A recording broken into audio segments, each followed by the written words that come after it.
السلام عليكم ورحمة الله وبركاته বসো বাবার বসো। আপনারা সকলেই জানেন শেষে কিছু মেহমানদারির ব্যবস্থা আছে, তো সকলে একটু দাঁড়িয়ে কাতার সোজা করে বসলে পরবর্তী কর্মসূচিগুলো ভালো হবে, সহজ হবে। স্টেজে না, আপনারা যারা প্যান্ডেলে আছেন একটু দাঁড়িয়ে কাতার সোজা করে বসেন। সবাই একটু দাঁড়ান, একটু কষ্ট করে দাঁড়ান, সবাই দাঁড়ান, আগে আগে আসেন, কাতার সোজা করেন, যেমন নামাজের কাতার করে ওইভাবে কাতার করেন। আগে আসেন, স্টেজের কাছ থেকে একটার পর একটা কাতার করেন। স্টেজের দিকে মুখ থাকবে, স্টেজের দিকে, আমার দিকে মুখ থাকবে। নামাজে যেমন বসা হয় জুমার দিনে যেমন নামাজে বসা হয় ওইভাবে আগে আগে আসেন, আগে আগে আসেন, আগে আগে আসেন। জুমার দিনে একটু মাঝখানে ফাঁকা কেন? সবাই দাঁড়ান, সবাই দাঁড়ান, বসবেন না। আমি না বললে বসবেন না, আমি না বলা পর্যন্ত বসবেন না। আমার বাচ্চারা তোমরা ফাঁকে ফাঁকে ঢুকে আসো, বাচ্চারা যুবকেরা ফাঁকে ফাঁকে ঢুকে এসো, আগে আসো। মাশাআল্লাহ মাশাআল্লাহ, হ্যাঁ, বাচ্চারা যুবকেরা ফাঁকে ফাঁকে ঢুকে আসো। হ্যাঁ হ্যাঁ, ডান বাম সোজা করে কাতার সোজা করুন। ওই যে মাঝখানে ফাঁকা থাকছে কেন? আগে আসো তোমরা, মাঝখানে ফাঁকা কেন রে বাবা? আগে আসেন। এই সামান্য কথা শুনতে আপনাদের কষ্ট হচ্ছে? আগে আসেন। কারোর সামনে যেন ফাঁকা না থাকে, মানে কাতারের ফাঁকা থাকবে, বাড়তি ফাঁকা যেন না থাকে। একটু মোহাব্বতের তাকবীর দিই, নারায়ে তাকবীর, নারায়ে তাকবীর, নারায়ে তাকবীর। আলহামদুলিল্লাহ। বসেন বসেন বসেন, আলহামদুলিল্লাহ। যারা মেহমানদারির দায়িত্বে আছেন আপনারা দায়িত্ব পালনের জন্য খাবারগুলো নিয়ে এসে রাখবেন। ফাঁকাগুলো পূর্ণ করেন। কাতারটা যেখানে বেশি ফাঁকা, প্রয়োজনে পূর্ব দিকে কিছু, এই জায়গাটায় মেহমানরা চেয়ার নিয়ে একটু সরে আসেন, তা লাগলে এখানে বসানো যাবে। যদি লোক বেশি হয় এখানে বসানো যাবে।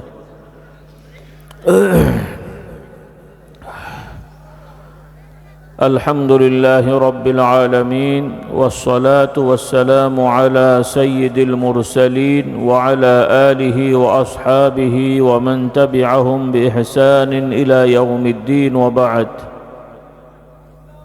فأعوذ بالله من الشيطان الرجيم. بسم الله الرحمن الرحيم. ما كان محمد أبا أحد من رجالكم ولكن رسول الله وخاتم النبيين وكان الله بكل شيء عليما.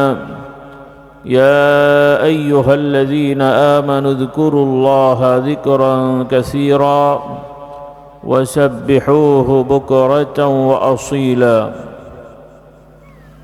আল্লাহ তাআলার শুকরিয়া যে আমরা আল্লাহর জিকিরে কোরআনের মজলিসে বসতে পেরেছি। শুকরিয়াতান বলি আলহামদুলিল্লাহ। খুব বেশি কথা বলার সুযোগ নেই, পরিবেশ নেই। আমি আগে আরও কয়েকবার এসেছিলাম, আল্লাহ তাআলা নিয়ে এসেছেন। এবারও তকদিরে ছিল, আশা হয়েছে। তো মুহতারাম পীর সাহেব হুজুর হযরত মাওলানা আলাউদ্দিন সাহেব চিশতি হাফিজাহুল্লাহ আমাদের খুব কাছের মানুষ, তার আব্বাজানও আমাদের খুব কাছের মানুষ ছিলেন। সেই সুবাদে এই মাহফিলে আসা হয়েছে। সময়ের স্বল্পতা থাকার কারণে প্রথমে বলেছিলাম 9টা থেকে 10টায় আলোচনা করে চলে যাওয়া হবে। তো আপনাদের এলাকার অত্র প্রতিষ্ঠানের কমিটির ভাইদের আহ্বানে একটু সময় বাড়ানোর চেষ্টা করেছিলাম, কিন্তু এভাবে এত বাড়বে সেটা আমি বুঝতে পারিনি। তাহলে হয়তো আগে থেকেই, আগের টাইমে আমি চলে যেতাম। কারণ আমরাও কষ্ট করে সময় নিয়ে আসি কিছু কথা বলার জন্য, কিছু আপনাদেরকে পৌঁছানোর জন্য। তো এমন সময় কথা বলবেন যে সময় আপনারাও বুঝবেন না, আমরাও বলতে কষ্ট পাব। কারণ এখন আপনাদের যে অবস্থা, নতুন করে কিছু শেখার মতন মনে হয় মানসিকতা নেই। তারপরও বাচ্চাদের সংখ্যা বেশি, আল্লাহ তাআলা এদেরকে বুঝদান করুন।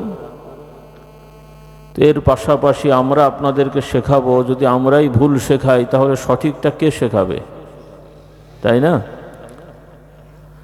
তো যাই হোক, যারা আলোচনা করেছেন আল্লাহ তাআলা তাদেরকে সঠিক বুঝদান করুন।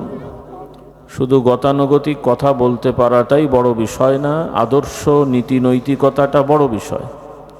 আমানতদারিতা খুবই গুরুত্বপূর্ণ বিষয়। আপনারা আমাদেরকে ভালোবাসেন, মহব্বত করেন।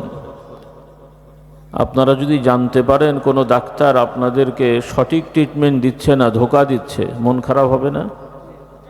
কোনো ইঞ্জিনিয়ার যদি ধোঁকা দেয়, মন খারাপ হবে না?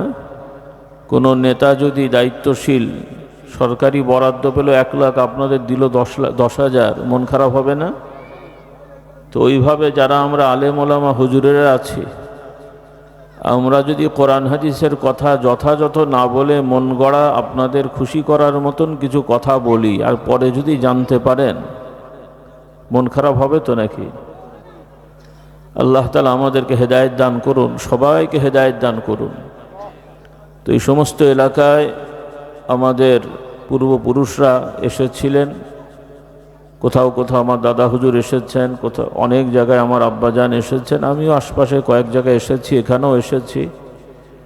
এবং আপনারা অনেকেই পাকশি যাওয়া মানুষ, একটু ধারণা পাওয়ার জন্য বলছি, কারা কারা পাকশি গেছেন একটু হাত তোলেন তো। মাশাআল্লাহ, অনেকেই গেছেন। বাকি যাদের যাওয়ার সুযোগ হয়নি, দাওয়াত থাকলো, আল্লাহ তাআলা তৌফিক দিলে আগামী বছর ফেব্রুয়ারি মাসের 11, 12, 13 তারিখ এবং 14 তারিখ ফজরের সময় দোয়া হবে। মনে রেখেন, ইনশাআল্লাহ যাওয়ার চেষ্টা করবেন, কারণ আগে নির্ধারিত তারিখ ছিল, এবছর রমজানের কারণে আগিয়ে নিয়ে আসা হয়েছে। তো যাই হোক, আল্লাহ তাআলা আপনাদের যাওয়ার তৌফিক দেন। তো এভাবে আশপাশে আরও কিছু দরবার আছে যেগুলো আমাদেরই মুরব্বীদের, খলিফাদের দরবার, সে সকল মাহফিলও আপনারা যেয়ে থাকেন। সেই সুবাদে ফুরফুরার প্রতি আপনাদের একটি ভক্তি ভালোবাসা আছে, আলহামদুলিল্লাহ। তবে বাস্তবতাটা হলো যে ফুরফুরার পীর মুজাদ্দিদে জামান রহমতুল্লাহ আলাইহির যে নীতি আদর্শ শিক্ষা, সেটা যথাযথভাবে আপনাদের কাছে পৌঁছাচ্ছে না, এটা একটা বড় সমস্যা। কোরআন হাদিসের কথাও যথাযথ পৌঁছাচ্ছে না, আল্লাহওয়ালাদের কথা কাজও যথাযথ আপনাদের কাছে পৌঁছাচ্ছে না। যারা বলছেন কিছু বলছেন, কিছু বলছেন না, এটা একটা বড় সমস্যা। আল্লাহ তাআলা আমাদেরকে হেদায়েত দান করুন। তো যাই হোক, এই অল্প সময় তো আর বেশি কথা বলতে পারবো না। তো অন্তত আমানত হিসাবে, কারণ আমার আগেও যারা আলোচনা করেছেন আমি তাদেরকেও বলেছি, যেহেতু তারাই কথাগুলো বলেছেন, তারাও বই পুস্তকে পড়েছেন কিছু কথা, আমরাও সেই কথাগুলো পড়েছি, কিন্তু বাস্তবতা হলো ওই কথাগুলো সঠিক নয়, ওই কথাগুলো নির্ভরযোগ্য নয়। কিন্তু কেন যেন তারা বলে বেড়ান। আল্লাহ তাআলা আমাদেরকে হেদায়েত দান করুন, তাদেরকে হেদায়েত দান করুন। আল্লাহ রাব্বুল আলামিন যাকে যতটুকু সম্মান দিয়েছেন তাকে ততটুকুই সম্মান দিতে হবে, সেটাই হলো আমাদের ঈমানি দাবি। আল্লাহ তাআলা যা দিয়েছেন তার থেকে বাড়তি কিছু করার ক্ষমতা আমাদের আছে, আবার আল্লাহ তাআলা যা দিয়েছেন সেটা কম করারও অধিকার আমাদের আছে। কাজে এই বিষয়গুলো আমাদের বুঝতে হবে। তো যাই হোক, আমরা সকলেই মুমিন মুসলিম। অনুরোধ থাকবে, আজকে যদি পারেন আপনারা বয়োজ্যেষ্ঠরা দোয়ার পরে কিছু বই পুস্তক নিয়ে যাবেন, মা বোনেরা লোক পাঠিয়ে নিয়ে যাবেন। আমি অল্প কিছু সময় দেবো, যদিও রাত হয়ে গেছে, কারণ কথাগুলো সব মনে রাখতে পারবেন না। গতবারও এসেছিলাম, অনেকে ছিলেন, আপনারা ছিলেন না? কেউ কেউ কারা কারা ছিলেন একটু দেখি। মাশাআল্লাহ, আলহামদুলিল্লাহ, হাত নামান। তো গতবার কি কি বিষয় নিয়ে কথা বলেছিলাম কিছু মনে আছে? হ্যাঁ, মোটামুটি হেডলাইনগুলো যে এই বিষয় আলোচনা হয়েছিল মনে আছে? খুব একটা নাই না? তো এই জন্যই হাত তুলালাম আর কি, যে আজকেও খুব বেশি কথা বললে যে আপনারা মনে রাখতে পারবেন তাও হয়তো হবে না। অন্তত ছোট ছোট কিছু কথা আমরা মনে রাখার চেষ্টা করব। আল্লাহ তাআলা আমাদের তৌফিক দান করুন। হুজুর দাওয়াত দিয়েছেন এই মাহফিলে, আল্লাহ তাআলা নিয়ে আসলে এই 25 সালেরই আবার ডিসেম্বরে আসতে হবে। যদিও 1 বছর পর মাহফিল হয়, ওখানে 11 মাস হবে বা 10 মাস হবে হয়তো বা। আগামী বছর ডিসেম্বরে মাহফিল হবে আল্লাহ তাআলা যদি নিয়ে আসেন। তবে এত রাতে আমি কথা বলবো না, মাঝরাত বলেছি মাঝে কথা বলে চলে যেতে হবে, যেহেতু আপনাদের বিভিন্ন কারণে রাত করতেই হয়, তো সেজন্য আমি এত রাত থাকার সুযোগ হবে না। তো যাই হোক, আল্লাহ তাআলা তকদিরে রাখলে আসা হবে। আপনাদের কাছে আহ্বান করব, এখানে আমাদের ছাত্র ভাইয়েরা আছো, স্কুল কলেজ ইউনিভার্সিটি 2-4 জন ছাত্ররা আছো, অন্তত আমি চেষ্টা করব আগামীবার আমাদেরকে দেখাবেন 2-4 জন স্কুলের ছাত্র যারা এই 1 বছরে আলহামদুলিল্লাহ কোরআন শরীফ পড়তে পারবে, শিখতে পারবে, এই ধরনের কিছু ছেলে আমরা দেখব। আপনারা দেখাবেন যে আলহামদুলিল্লাহ এই ছেলেরা এই 1 বছরে কোরআন শিখেছে। পাওয়া যাবে ইনশাল্লাহ? বলেন, মোর কথা বোঝা যায়নি তো? ইনশাল্লাহ বলতে কষ্ট হচ্ছে, তার মানে আপনারা চেষ্টা করবেন না? না কি চেষ্টা করবেন না? আপনারা আমাদেরকে ভক্তি করেন। এত হুজুর ওয়াজ করেছে, কোন হুজুরের মুখে কি ওয়াজ শুনেছেন যে ও অমুক হুজুরের পানি পড়া দিয়ে মুর্দাকে গোসল করলে কবরের আযাব মাফ হয়ে যায়? হবে না? আচ্ছা, আমার তেলটা নিয়ে দেখেন, কাজে লাগবে মনে হয়? তাহলে আর কি পীর সাহেব বললাম? হ্যাঁ, পানি পড়া তেল পড়া দিয়ে সামাজিক জাগতিক রোগ ব্যাধি আল্লাহ তাআলা ভালো করেন, সেটাও আল্লাহ করেন, কিন্তু পানি তেল পড়া দিয়ে কবরের আযাব ক্ষমা হবে? মনে হয় হবে? হয়তো বা দেখা যাবে আর একজন হুজুর রাগ করে বলবে যে সেটাও হবে। কি মনে হয়? হ্যাঁ, হবে না?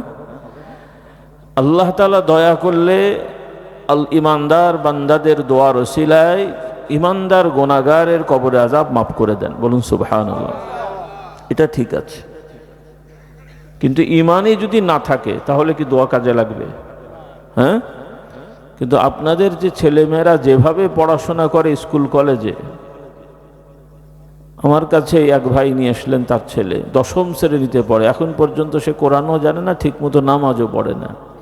তো 10ম শ্রেণী পড়া ছেলেরা ইসলামের আইনে সাবালক না নাবালক? তাহলে আল্লাহ না করুন, আমরা কাউকে বদদোয়া দিই না, আল্লাহ তাআলার কাছে দোয়া করি আল্লাহ তাআলা সবাইকে সুস্থতার সহিত হায়াত দারাজ করেন, দীর্ঘ হায়াত দান করেন। কিন্তু এই 14, 16, 18 বছরের যুবক যুবতী ছেলে মেয়েরা বেনামাজি হয়ে বেরোজগার হয়ে যদি মারা যায়, কবরের শাস্তি আছে না নাই? কি বিশ্বাস হয় আপনাদের? নাকি মনে করছেন হুজুররা ভয় দেখাচ্ছে? হ্যাঁ, এই যে বাংলাদেশের একটা পরিবর্তন হলো, দীর্ঘ সময় অনেক ধরনের সমস্যা হচ্ছিল, আমরা ওয়াজ মাহফিলে বলছিলাম, মানুষদেরকে সতর্ক করছিলাম, কিন্তু কথা তারা শুনছিল না। মনে করছিল হুজুররা খামাখালি বলে, আমরাই তো আমরা, হ্যাঁ আমরাই তো আমরা, ভাবসাব এরকম ছিল। তো আল্লাহ তাআলা দেখালেন না দেখাননি? কি পরিবর্তন হয়েছে না হয় নাই? এখন বিশ্বাস হলো তো? মানে আগে হচ্ছিল না, না? তাহলে আল্লাহ তাআলার শাস্তি আছে না নাই? দুনিয়াতেও আছে, আখিরাতেও আছে। সেজন্য আমাদেরকে সতর্ক হতে হবে। আমার ছেলেরা মেয়েরা স্কুল কলেজে যারা পড়ো, আমি এখন পর্যন্ত শিওর না এবছর রমজানে প্রতিষ্ঠান খোলা থাকবে কিনা। খোলা থাকলেও আপনারা আপনাদের ছেলে মেয়েদেরকে এই রমজান থেকে শুরু করে, শুধু রমজানটা না, রমজানকে টার্গেট নিয়ে শুরু করেন। বাকি যত বছর আপনার সন্তানেরা ছেলে মেয়েরা ছাত্র থাকবে, তত বছর তাদেরকে নিয়মতান্ত্রিকভাবে দুনিয়াবি জ্ঞান শেখার পাশাপাশি ঈমান আকীদা ইসলাম শেখানোর ব্যবস্থা করবেন। বলুন ইনশাআল্লাহ। আল্লাহ তাআলা তৌফিক দেন। কারণ আপনাদের সবার ছেলে টাইটেল পাস দাওরা পাস হয়ে যাবে এমনটি আশা করা কঠিন, আর এটা হয়ও না, হওয়া দরকারও নেই। সবাই তো আর টাইটেল পাস করবে না, সবাই দাওরা পাস করবে না, কিন্তু ঈমান আমলে পাস নারী পুরুষ সবাইকেই হতে হবে। আল্লাহ তাআলা আমাদেরকে এই বুঝটা দান করুন। আপনারা ভক্তি করেন, রোগ ব্যাধির জন্য হুজুরদের কাছে দোয়া চান, সেটা দোষ না। আপনারা কেন, অমুসলিমরাও আমাদের কাছে এসে আশীর্বাদ চায়। অন্যান্য ধর্মের যারা আছে তারা কিন্তু আমাদেরকে সম্মান করে, তবে এতে আমরা খুশি না। তারা তাদের মতন করে সম্মান করে। আমরা খুশি হতাম যদি তারা পড়তো লা ইলাহা ইল্লাল্লাহ মুহাম্মাদুর রাসূলুল্লাহ, তাহলে আমরা খুশি হতাম যে লোকটা ইনশাআল্লাহ নাজাত পাবে। কিন্তু কলেমা না পড়ে আমাদেরকে যতই ভক্তি করুক জান্নাতে যাওয়া যাবে? জান্নাতে যাওয়া যাবে না। কিন্তু তাদের আকীদা অনুযায়ী, বিশ্বাস অনুযায়ী তারা বিভিন্ন ধর্মের বড় বড় আলেম ওলামাদেরকে, ধর্মীয় গুরুদেরকে তাদের ভাষায় মনে করে দেবতা, নাউজুবিল্লাহ। তারা মনে করে আর কি ভগবান মনে করে। আমার দাদা হুজুর রহমতুল্লাহ আলাইকে মানে ভারতের বা এই বাংলার অমুসলিম যারা আছে তারা নাউজুবিল্লাহ তাদের ভাষায় তাকে বলতো সাক্ষাৎ ভগবান, নাউজুবিল্লাহ। তো তাদের অনুভূতি আর কি। তো এটা আমরা খুশি না। তো বলতে চাই তারাও অনেক সময় রোগ ব্যাধির জন্য আমাদের কাছে এসে ধর্ণা ধরে যে আমাদের একটু আশীর্বাদ করে দেন, পীর সাহেব আশীর্বাদ করেন, একটু ফু দিয়ে দেন। যেহেতু আল্লাহর সৃষ্টি মানুষ, আমরাও চেষ্টা করি তাদের কল্যাণ হোক, তাদের সমস্যা দূর হোক, আমরাও আল্লাহর সাহায্য চাই, অনেকেই ভালো হয়ে যায়। তো এটা আমি যেটা বলতে চাই, জাগতিক ব্যাপারে যেভাবে মানুষ মানুষের কাছে যায়, সহযোগিতা চায়, সহযোগিতা পায়, এটা দুনিয়ার ব্যাপার। এটার দ্বারা আখেরাত পরকালে কোনো কল্যাণ আসবে না যদি ঈমান আকীদা সঠিক না হয়। এজন্যে শুধু মুসলমানের সন্তান আমরা দাবি করলেই মুসলিম আল্লাহর কাছে হওয়া যাবে না, সমাজে পরিচয় পাওয়া যায়। আল্লাহ তাআলার কাছে মুমিন মুসলিম হিসেবে স্বীকৃতি পেতে হলে প্রত্যেকটা ছেলে মেয়ে নারী পুরুষকে ব্যক্তিগতভাবে ঈমান আনতে হবে। তা না হলে আল্লাহ তাআলা কোরআনে নিদর্শন দিয়ে রেখেছেন, আল্লাহ তাআলা আমাদেরকে জানিয়েছেন যে নবীর সন্তান হয়েও কাফের হয়েছে, নবীর স্ত্রী হয়েও জাহান্নামী হয়েছে, নাউজুবিল্লাহ। কোরআনুল কারীম আল্লাহ তাআলা বলেন, ضرب الله مثلا للذين كفروا امرأة نوح وامرأة لوط كانتا تحت عبدين من عبادنا صالحين فخانتاهما فلم يغنيا عنهما من الله شيئا وقيل ادخلا النار مع الداخلين। আল্লাহ তাআলা বলছেন, তিনি উদাহরণ দিয়ে বলেন যে নবী রাসূলের স্ত্রী হয়েও কাফের হয়েছে। নবী রাসূলগণ শাফাআতের অনুমতি পেলেও তাদের নিজেদের সন্তান স্ত্রী যারা কাফের হয়ে মারা গেছে, অন্য উম্মতের জন্য সুপারিশ করার অনুমতি পেলেও, অনুমতি পেয়ে সুপারিশ করলেও নিজের সন্তান স্ত্রী যারা কাফের হয়ে মারা গেছে তাদের জন্য সুপারিশের অনুমতি পাবে না। এবং ওই নবী রাসূলের স্ত্রী যারা কাফের ছিল এবং সন্তানেরা যারা কাফের ছিল, তারা অন্যান্য কাফের মুশরিক জাহান্নামীদের সাথে তারাও জাহান্নামী হবে, নাউজুবিল্লাহ। আল্লাহ তাআলা বলছেন, এই লূত আলাইহিস সালাম, নূহ আলাইহিস সালামের স্ত্রী ঈমান না আনার কারণে কিয়ামতের ময়দানে তারা কাফেরদের দলভুক্ত হয়ে জাহান্নামী হবে, আর নবীরা তাদের কোনো কল্যাণে আসতে পারবে না। ওয়াকিলা দুখুলান নার মা'আদ দাখিলিন। এজন্যে আমার ভাই বোনেরা সন্তানদেরকে ঈমানদার বানাবেন, মা বোনেরা সন্তানদের ঈমানদার বানাবেন, নিজেরাও ঈমান আমলের উপরে দৃঢ় থাকবেন। মহিলারা পিছপা হবেন না যে আমরা মেয়ে মানুষ, অত ইবাদত বন্দেগীর দরকার নেই। কেন দরকার নেই? পুরুষ নারী সবাইকেই আল্লাহ তাআলা ইবাদতের হুকুম দিয়েছেন। পুরুষরা যেমন আল্লাহর প্রিয় বান্দা হতে পারে, নারীরাও আল্লাহ তাআলার প্রিয় বান্দি হতে পারে। বলুন সুবহানাল্লাহ।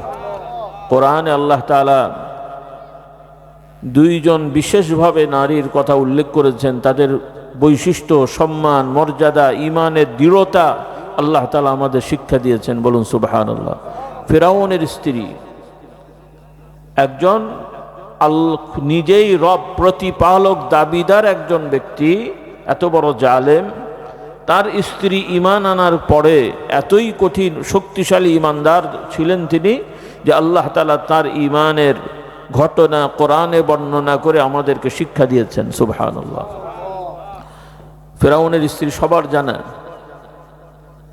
ফিরআউন তার প্রতি নির্যাতন করেছে, কঠিন নির্যাতন। তিনি যখন বুঝতে পাচ্ছেন যে তার জীবন আর থাকবে না, হয় ঈমান ছাড়তে হবে, তাহলে নির্যাতন বন্ধ হবে, আর ঈমান না ছাড়লে তাকে মেরে ফেলা হবে এবং অবিচার করা হচ্ছে, নির্যাতন করা হচ্ছে, তখন তিনি আল্লাহ তাআলার কাছে দোয়া করে বলছেন, ক্বালাত রাব্বি ইবনি লি ইনদাকা বাইতান ফিল জান্নাহ ওয়া নাজ্জিনি মিন ফিরআউনা ওয়া নাজ্জিনি মিনাল কওমিজ যালিমিন।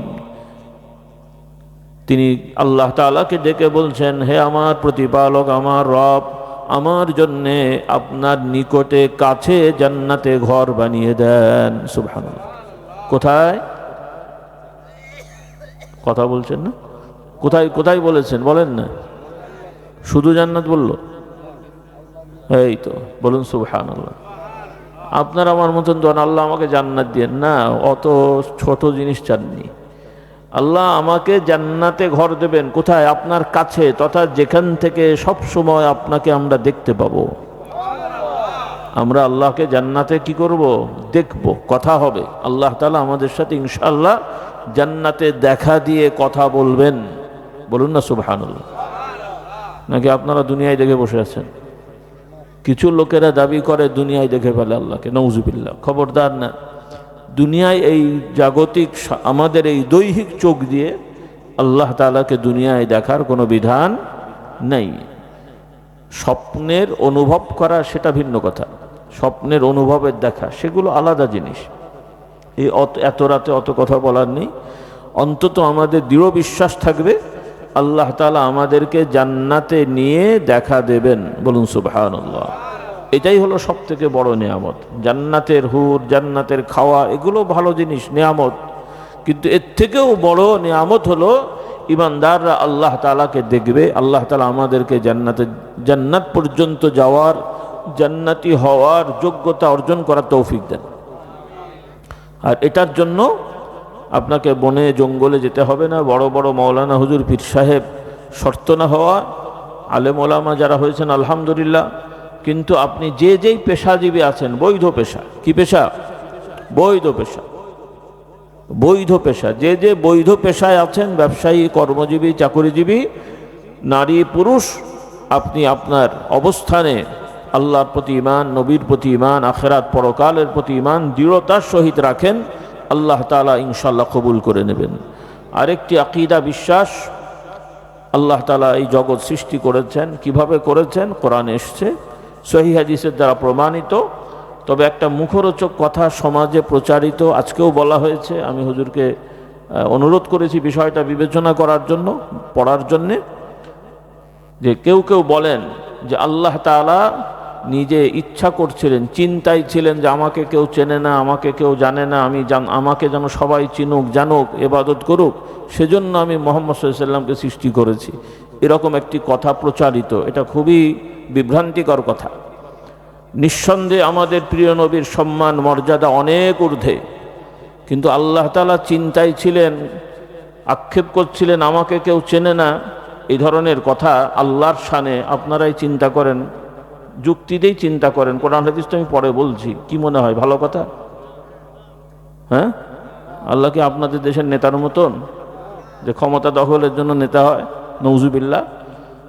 খবরদার না। আল্লাহ তাআলা তিনি সদা সর্বদা তিনি তার সম্মান নিয়েছিলেন। কোন সৃষ্টির জন্য তার সম্মান বাড়েও না, কোন সৃষ্টির জন্য আল্লাহর সম্মান কমেও না। বলুন সুবহানাল্লাহ। ওয়া হুয়াল আলিয়্যুল আযীম ওয়া হুয়াল মুতাআল। এগুলো ঈমান আকীদার কথা। কিন্তু আফসোস হচ্ছে যারা কথা বলেন, একটু হুঁশ জ্ঞান নিয়ে কথা বলবেন না। কার সামনে, কার শানে কি বলছি? আল্লাহ তাআলা আমাদের হেদায়েত দান করুন।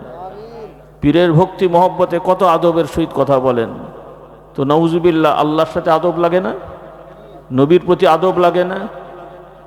আল্লাহ আমাদের হেদায়েত দান করুন। এই জন্যে কোরআন হাদিস দ্বারা প্রমাণিত সদা সর্বদা আল্লাহ তাআলা ছিলেন, আছেন। আল্লাহ তাআলা ইচ্ছা করেছেন, সৃষ্টি জগৎ সৃষ্টি করেছেন। আল্লাহ তাআলা ইচ্ছা করেছেন আদম আলাইহিস সালামকে সৃষ্টি করবেন, ফেরেশতাদেরকে জানিয়েছেন।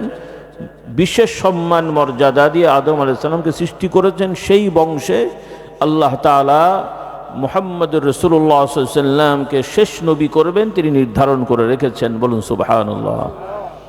এখানে অতিরঞ্জিত কথা বলার কোনো সুযোগ নেই। কিছু কিছু হাদিসের নামে বর্ণনা আছে যেগুলো মুহাদ্দিসিনরা, আমাদের কথা না, হাদিস তো আমরা কিতাব থেকে শিখি। কিতাব যারা লিখেছেন তারাই বলেছেন যে এই রকম কথাগুলো রাসূলুল্লাহ থেকে প্রমাণিত না। বলা হয়েছে কিন্তু প্রমাণিত নয়। এজন্য আমাদেরকে এই বিষয়গুলো সচেতন হতে হবে। তো আপনাদের তো আর দোষ নেই, সাধারণ মানুষ। এখন আমরা যদি বলি এখন রাত, আপনারাও বুঝবেন তাই রাত। এখন কি ভাই, রাত না দিন? কে বললো রাত? রাতের বৈশিষ্ট্য কি আর দিনের বৈশিষ্ট্য কি? তাহলে এখন কি আছে? তাহলে আলো আছে যেহেতু এখন দিন। এই আলো কি সেই আলো নাকি? তাহলে সূর্যের আলো যেদিন থাকে ওইটা দিন। এখন আপনি আর্টিফিশিয়ালি আলো দিয়ে যদি আলোকিত করে দাবি করেন যে এখন আলো আছে কাজে এইটা দিন, এই যুক্তি মেনে নেওয়া যাবে? তাহলে এরকম খোঁড়া যুক্তি মানলে কেমন করে হবে? আল্লাহ তাআলা আমাদের বুঝ দান করুন। আল্লাহর নবীকে আল্লাহ তাআলা নূর দান করেছেন, আলো দান করেছেন। সেই নূর আলো আল্লাহর সৃষ্টি নূর। কি নূর? সৃষ্টি নূর। আর কেউ কেউ বলে আল্লাহর জাতি নূর। জাতি নূর মানে বোঝেন? জাত মানে হলো আল্লাহ তাআলা নিজস্ব সত্তা। আল্লাহ তাআলা নিজস্ব সত্তা, এটা হলো জাত। তো আল্লাহ তাআলা কি বংশধর হয়? বংশধর হয়? ছেলে হয়, মেয়ে হয়? নাউজুবিল্লাহ। তা আল্লাহ তাআলা জাতের অংশ, জাত থেকে যদি সৃষ্টি বলা হয় তাহলে আল্লাহ তাআলার বংশধর হয়ে যায়। একটা গাছের ডাল, ওই গাছের কি? ওই গাছের কি হয়? অংশ হয়। একটা গাছের পাতা, সেই গাছের কি হয়? তাহলে আল্লাহর জাত, আল্লাহ তাআলার নূর নিজস্ব, সেটা আল্লাহ তাআলার মতন। তো সেই নূর থেকে যদি আলাদা হয় তাহলে সেটা কি হয়? যুক্তি থেকে বলেন, সেটা আল্লাহ তাআলার অংশ হয়ে যায়, বংশধর হয়ে যায়। নাউজুবিল্লাহ। নবী রাসূল কি আল্লাহর বংশধর? না, কোন সৃষ্টি আল্লাহর বংশধর? সব হচ্ছে আল্লাহর হুকুমে সৃষ্টি। কার হুকুমে? আল্লাহ তাআলা বলেন, ইন্নামা আমরুহু ইযা আরাদা শাইআন আন ইয়াকুলা লাহু কুন ফায়াকুন। আল্লাহ তাআলা তার শক্তি ক্ষমতাটা এরকম যে তিনি যদি কোনো জিনিস বানাতে চান, করতে চান, তিনি শুধু বলেন হও, যেভাবে তিনি বলেন সেভাবেই সেটা হয়ে যায়। কাজে এই সকল সৃষ্টি জগৎ আল্লাহর হুকুমে। আল্লাহর নবীকে আল্লাহ নূর দিয়েছেন, সেটা সৃষ্টি নূর। কিন্তু আল্লাহর নবী মুহাম্মদ সাল্লাল্লাহু আলাইহি ওয়াসাল্লাম তিনিও আদম আলাইহিস সালামের বংশের মানুষ। কার বংশের? একটু কথা বলেন আমার সাথে, নাকি আপনাদের কাছে ভালো লাগছে না? লাগুক না লাগুক, আমাদের হক কথা আমরা বলে গেলাম। কিয়ামতের ময়দানে আর বলতে পারবেন না যে পীর সাহেব মুরগি খেয়ে চলে গেছে। আপনার আকীদা আপনি ঠিক করেন। ওলামাদেরও বলি নিজের ইমান আকীদা ঠিক করেন। শুধু মুখরোচক কথা, চটি বই পড়ে যা ইচ্ছা তাই বলবেন, আল্লাহর কাছে কিন্তু দায়ী থাকতে হবে। কবরে যেতে হবে, হাসরের ময়দানে যেতে হবে। কি বলছেন একটু নিজে হুঁশ জ্ঞান করে বলেন। আল্লাহ আমাদের হেদায়েত দান করুন। এখন আমি বলতে বাধ্য হলাম, কারণ আমার সামনে ঘটেছে, আমার কানে এসেছে। না বললে আল্লাহর কাছে আমি দায়ী থাকবো। কাজে আমার অত দরকার নেই যে আপনাদেরকে সমীহ করার জন্য আল্লাহর দরবারে আমি দায়ী থাকব। সম্পর্কটা কিসের জন্য? আপনাদের কাছে কেন আসি? ভোট চাইতে? দেবেনও তো না ভোট, হাদিয়া দিলেও ভোট দেবেন না, এই তো আপনাদের ব্যারাম। কাজে ওরা মারি খাবেন কিয়ামত পর্যন্ত। যদি মনে করেন আলেমরা দেশ চালাতে পারে না, তো জালেমরা চালাক আর আপনারা ঠেঙানি খান বসে বসে খান। আল্লাহ হেদায়েত দান করুন। কাজেই সঠিক পথ দেখেন। ভালো ভালো মানুষ, আল্লাহওয়ালা দিনদারদেরকে দায়িত্বে বসানোর চেষ্টা করেন, দেশের পরিবর্তন হবে। আর যদি চোর বাটপারকে দায়িত্বে দিয়ে আর বড় বড় হুজুর নিয়ে মসজিদে বসে থাকেন, ও শান্তি আসবে না রে বাবা। আল্লাহর একটা বিধান আছে। আল্লাহ আমাদের হেদায়েত দান করুন। আর কথা বাড়িয়ে আপনাদের কষ্ট দিচ্ছি না, খাবারও চলে এসছে। তো আসুন আমি একটু তওবা করি আল্লাহ দরবারে, আপনাদেরকে সাথে নিয়ে সকলে পড়ি। আল্লাহুম্মা আনতা রব্বি লা ইলাহা ইল্লা আনতা খালাকতানি ওয়া আনা আবদুকা ওয়া আনা আলা আহদিকা ওয়া ওয়া'দিকা ওয়া আনা আলা আহদিকা ওয়া ওয়া'দিকা মাস্তাতা'তু আউযু বিকা মিন শাররি মা সানা'তু আবুউ লাকা বিনি'মাতিকা আলাইয়া ওয়া আবুউ বিযামবি ফাগফির লি ফাইন্নাহু লা ইয়াগফিরু যুনুবা ইল্লা আনতা। আয় আল্লাহ তাআলা, আমি সকল গুনাহ হতে, শিরকি বেদাতি, জানা অজানা, ছোট বড়, ইচ্ছাকৃত অনিচ্ছাকৃত সকল গুনাহ হতে তওবা করছি, তওবা করছি, তওবা করছি। আল্লাহ তাআলা কবুল করে নিন। দোয়া হবে তার আগে 3টা ছাত্র শেষ করেছে আপনাদের পরিশ্রম মেহনতে। আল্লাহ তাআলা তাদের কবুল করুন। যারা বাইরে দাঁড়িয়ে আছো, তোমরা যদি প্যাকেট নিতে চাও ভেতরে এসে কাতার দিতে হবে, বাইরে কাউকে প্যাকেট দেওয়া হবে না। ভেতরে এসে কাতারে বসো অথবা দাঁড়াও, ভেতরে এসেই পাশ দিয়ে লাইন ধরে দাঁড়াও, বাইরে থাকলে প্যাকেট দেওয়া হবে না। যারা বাইরে আছো কাউকে প্যাকেট দেওয়া হবে না, সবাই ভেতরে এসে কাতারে বসতে হবে। বসতে না পারলে তোমরা ওই কাতার দিয়ে দাঁড়াও, আর বসতে না পারার কি আছে, বসে যাও, বসে যাও। আর অত বেশি বলেন না, সংক্ষেপে দেন, পাগড়িগুলো দেন। মোহাম্মদ মেহেদি হাসান, 1 নম্বরে মোহাম্মদ মেহেদি হাসান, পিতা মোহাম্মদ আকরাম মোল্লা, গ্রাম সোনডিবিলা, উপজেলা বোয়ালমারী, জেলা ফরিদপুর।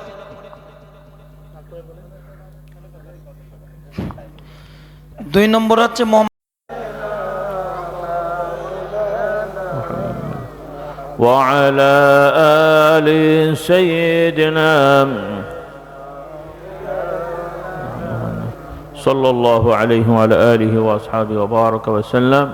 আমার বাচ্চারা, যুবকেরা যারা আছো, নিয়ত করে ফেলো ইনশাআল্লাহ যে আগামী কাল থেকে ফজর এবং জোহর থেকেই তোমরা জামাতে নামাজ পড়বে। বলো ইনশাআল্লাহ। আল্লাহ সবাইকে তৌফিক দেন। আমার ভাইয়েরা, অভিভাবক যারা আছেন, বাবারা, চাচারা, ছেলেদেরকে সাথে সাথে মসজিদে নিয়ে যাবেন, নিজেরা তো যাবেনই, সাথে সাথে নিয়ে যাবেন, এদেরকে উৎসাহ দেবেন। বাড়ির মা বোনেরা নিজেরা নামাজ পড়বেন, সাথে সাথে মেয়েদেরকে উৎসাহ দেবেন, নামাজ শেখাবেন, পর্দা পশিদাগুলো শেখাবেন। দোয়ার পরে কিতাবগুলো নিয়ে যাবেন। আল্লাহ তাআলার নামের বই আছে, হাদিসে এসছে যে ব্যক্তি আল্লাহ তাআলার অন্তত 99টা নাম আয়ত্তে রাখবে, আল্লাহ তাআলা তাদের জন্য নাজাতের ব্যবস্থা করে দেবেন। এছাড়াও ইমান আকিদার বই আছে, ওজিফা আছে, জিকির আজকার, সকাল সন্ধ্যা তাসবিহ তাহলিল কিভাবে কি করবেন শিখবেন।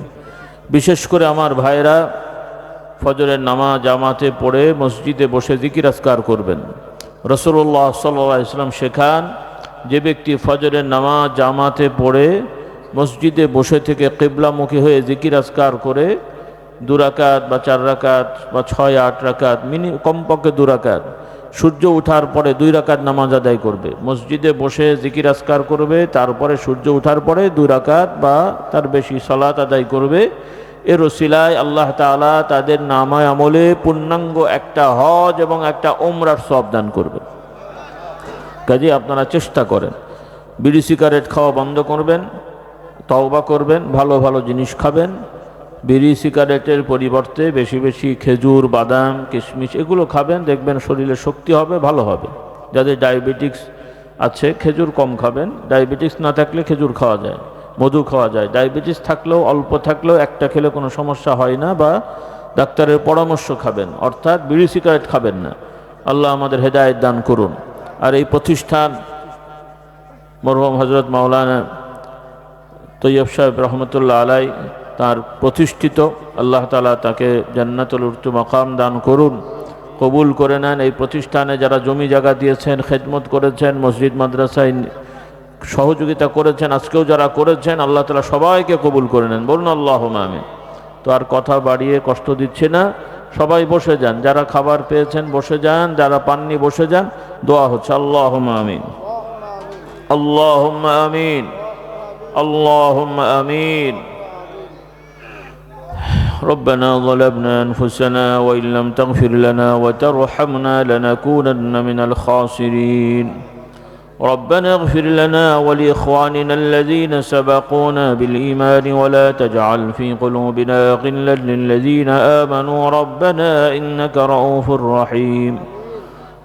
ربنا اغفر لنا ولآبائنا ولأمهاتنا ولأجدادنا ولجداتنا ولمشائخنا ولأساتذتنا ولمن له حق علينا ولجميع المؤمنين والمؤمنات الأحياء منهم والأموات إنك سميع قريب مجيب الدعوات. حسبنا الله ونعم الوكيل، نعم المولى ونعم النصير. حسبي الله لا إله إلا هو عليه توكلت وهو رب العرش العظيم. يا مقلب القلوب ثبت قلوبنا على دينك. رب العالمين আমরা গুনাহগার, খাতাকার, বদকার, মুসাফির হালতে আপনার দরবারে হাত তুলেছি, আমাদের সকলের গুনাহ খাতাগুলোকে মাফ করে দেন। এই মাহফিল যখন থেকে শুরু হয়েছে তখন থেকে পর্যন্ত যারা এই মাহফিলে যে যেভাবে দান খয়রাত করেছেন, সহযোগিতা করেছেন, তাদের সকলের দান খয়রাতকে কবুল করে নেন। আজকের এই মাহফিলের আশপাশে যত বাড়ি ঘরে মা বোনদের মহিলা প্যান্ডেলে যারা মেয়েরা বসেছেন, ওয়াজ শুনেছেন, তাদেরকে আল্লাহ আপনি কবুল ও মঞ্জুর করে নেন। আল্লাহ মনে মনে যার যে আশা আকাঙ্ক্ষা আছে, আল্লাহ অনেকের পরিবারে নিঃসন্তান পরিবার রয়েছেন, আল্লাহ নেক সন্তানের ব্যবস্থা করে দেন।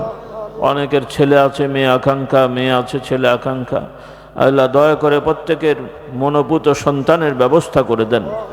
আল্লাহ প্রত্যেক যুবক যুবতী ভাই বোনদেরকে তাদের বাবা মার বাধ্য করে দেন। সকল বাবা মাদেরকে তাদের সন্তানদের হক আদায় করার তৌফিক দান করেন। প্রত্যেক স্বামীকে তার স্ত্রীর অধিকার আদায় করার তৌফিক দেন। প্রত্যেক স্ত্রীকে তার স্বামীর অধিকার আদায় করার তৌফিক দেন। সবাইকে আল্লাহ আপনি হেদায়েত দান করেন, কবুল করেন। اللهم إنك عفو كريم تحب العفو فاعف عنا. ربنا لا تزغ قلوبنا بعد إذ هديتنا وهب لنا من لدنك رحمة إنك أنت الوهاب. اللهم إنك عفو كريم تحب العفو فاعف عنا. حسبنا الله ونعم الوكيل نعم المولى ونعم النصير. বিশেষ করে মুহতারাম চিশতিয়া দরবারের বর্তমান পীর সাহেব, আল্লাহ তাকে সুস্থতা সহিত হায়াত দারাজ করেন। তার পরিবারের সকল বিষয়গুলো আসান করে দেন, সহজ করে দেন। তার আম্মা জানকে সুস্থতা সহিত দীর্ঘ হায়াত দারাজ করেন। তাদের পারিবারিক সামাজিক সকল বিষয়গুলো আপনি সহজ করে দেন, আসান করে দেন। খাস করে আরও অনেক ভাই বোনেরা দোয়া চেয়েছেন, বলেছেন, প্রত্যেকের নেক মকসুদগুলো পূরণ করে দেন। আল্লাহ আমাদের সবাইকে হেদায়েতের উপরে কায়েম থাকার তৌফিক দেন। আল্লাহ আমাদের জন্য জাহান্নামের আগুনকে হারাম করে দেন। আল্লাহ আমাদের জন্য জাহান্নামের আগুনকে হারাম করে দেন। আল্লাহ আমাদের জন্য জান্নাতকে ওয়াজিব করে দেন। আল্লাহ আপনার হাবিব সাল্লাল্লাহু আলাইহি ওয়াসাল্লামের সুপারিশ শাফাআত আমাদের জন্য নির্ধারণ করে দেন। তার হাউজে কাউসার আমাদের জন্য নির্ধারণ করে দেন। আর রব্বুল আলামিন যেদিন আপনাদের আপনার রব্বুল আলামিন আপনার নিজ আশ্রয় ছাড়া আশ্রয় থাকবে না, কিয়ামতের সেই কঠিন বিপদে আপনার ছায়াতলে আশ্রয়ের ব্যবস্থা করে দেন। আল্লাহুম্মা ইন্নাকা আফুউন কারীমুন তুহিব্বুল আফওয়া ফা'ফু আন্না। ربنا لا تزغ قلوبنا بعد إذ هديتنا وهب لنا من لدنك رحمة إنك أنت الوهاب. اللهم صل على محمد النبي الأمي وآله وأصحابه وبارك وسلم. ربنا اغفر لنا ولآبائنا ولأمهاتنا ولأجدادنا ولجداتنا ولمشايخنا ولأساتذتنا ولمن له حق علينا ولجميع المؤمنين والمؤمنات الأحياء منهم والأموات إنك سميع قريب مجيب الدعوات. سبحان ربك رب العزة عما يصفون وسلام على المرسلين والحمد لله رب العالمين. لا إله إلا الله.